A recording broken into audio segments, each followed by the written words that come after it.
Hi, Viggy again. Welcome to the second vlog, I believe, of my series of vlogs on Asimov Tech LLC's YouTube page. And, well, today is more of a origin story, almost, of why, first of all, me and my partners decided to name the organization Asimov Tech. Personally, as CEO and the founder, I guess, if we have to go there, of Asimov Tech, I have always been inspired, ever since I was a kid, by Isaac Asimov. In case you didn't know, Isaac Asimov is widely considered to be the greatest science fiction writer of all time. He won the one-time Hugo Award for Best Science Fiction Writer and Best Science Fiction Series of all time with the Foundation series. And his work in 1942, which, if you consider the fact that it was back then, it was groundbreaking in the field of robotics and what we now come to believe as artificial intelligence, or AI. Today's vlog is pretty simple, and if you've seen another one of my vlogs, you would pretty much know how this goes. I write a few notes on a piece of paper, I look at these notes, and then I decide what I'm going to ramble on about today. Well, I've titled this one, AI, Friend or Foe? This is a topic that has been a hot topic lately, especially after in 2017 we had Elon Musk and a lot of people from the Allen Institute of Robotics, I believe, come forth with a op-ed piece in the New York Times, essentially stating that the future development of AI needs to be regulated. I agree. I think that the current framework, especially globally, that exists in terms of global regulations laid down by the United Nations, laid down by, hell, the Geneva Convention, is completely inapplicable to the way that we currently, as scientists and robotists and artificial intelligence software developers, work. And as an AI developer myself, I have created my own proprietary AI in association with Asimov Tech, which will be rolling out shortly, but that's a different matter. For now, AI, friend or foe? My first note is I literally named my company Asimov Tech. That should be a pretty good idea of how I view AI, how I view robotics, because if you have read any of Asimov's books, you would know that Asimov was critical at times of how robotics and AI would have developed in his so-called future history.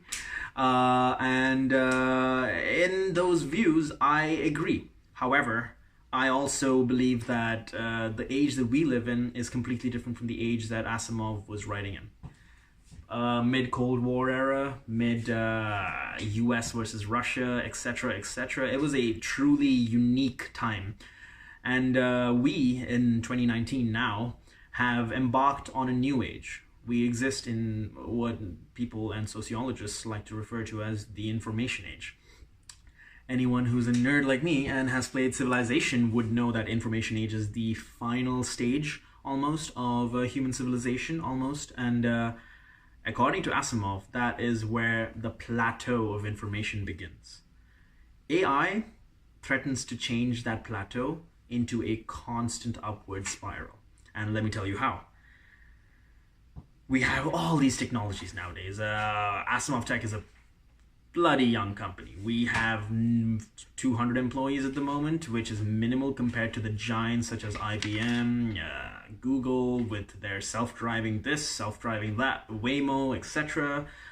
We even have chess grandmasters being beaten by AlphaGo, and it appears that human intelligence is at risk at the threat of artificial intelligence. I disagree. I feel, personally, and this goes back to the initial topic of AI, friend or foe, and if I may be the devil's advocate over here for a little bit and argue in favor of friend, here's what I believe. The potential uses of AI are staggering. I don't need to go into detail because there's way more qualified people and way smarter people than I who have actually done their own research on these matters, but think about it. Alexa itself has changed the way we do things. Alexa play Despacito was a common meme, but it is also pretty accurate in the way that we have come to rely on artificial intelligence, or Siri, or Google Assistant personally. But yeah, ease of life. Alexa has made our life so much easier. I can sit on the bog and order toilet roll if necessary, and it'll be at my house in about 90 minutes if you're in an Amazon Prime Go location, yada yada yada. This isn't an advertisement, so let's continue. Finally, and most importantly in my opinion, artificial intelligence frees up humanity to almost explore its own passions. I consider myself to be first and foremost almost an artist. I've been singing all my life. I've recently taken up art. I've always been passionate about writing.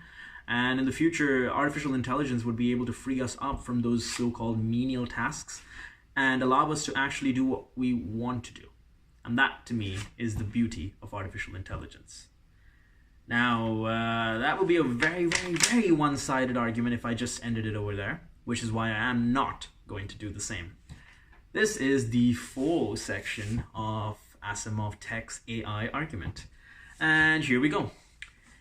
Any keen reader of Isaac Asimov's stories would remember the planet Solaria, which ironically is the reason why I named my record label Solaria Records, but again, a casual plug right there. But Solaria is a planet in Asimov's Foundation series which essentially grows so used to the concept of AI and robotics that its humans begin to stop functioning at the levels that we function at today. And I'll be keeping it spoiler free because I would encourage all of you to actually read Asimov yourselves and get your own interpretations, because I ain't no prophet. But when it comes down to it, it is so easy to go wrong with AI. There was this quote recently in one of these Netflix shows, I believe it was The Fix, pretty funny, but it essentially said, I don't trust organic intelligence, why should I trust artificial intelligence?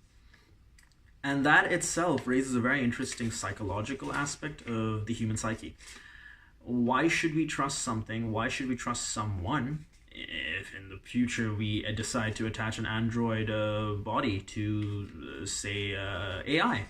Why should we trust someone to be smarter than us, and knowing that they're smarter than us, allow them to make potential decisions on our behalf? It's scary. And humanity has always embraced control, and humanity has always loved control, because in some way our lives are not in our hands. Fate is a tricky mistress, and it is one that slips through your hands more often than it does not.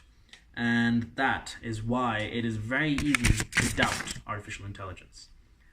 But here's what I, as CEO of Asimov Tech and Vignesh Nambiar, personally, and these are my personal opinions, do not sue me, I advocate for the creation of a United Nations Committee on Artificial Intelligence because of recent comments by world leaders as well. And this is where I take the second page, because Vladimir Putin, the let's say benevolent leader of Russia, has recently been quoted saying that the one who becomes the leader in this sphere, AI, will be ruler of the world. Now, as a key practitioner and a person who loves his history, any world leader, regardless of whether they're a tech leader or a politician who chases power, whether it be Putin, and I'm not saying Putin, please don't hunt me down, is essentially asking for the so-called elixir for life. And to me, that is something that needs to be globally regulated. And funnily enough, in his own way, Putin is advocating for the same. China aims to be the AI leader by 2030, I believe. Elon Musk, a fellow visionary, I would, if I had to assign that same title to myself, would be arguing along the same lines as well. And it's key for us to start considering the implications of artificial intelligence. That should conclude this long ramble of a lecture right here. And I will give you another lecture soon on the 3 laws of robotics as originally envisioned by Isaac Asimov, and my own updated interpretation coming soon. Thank you.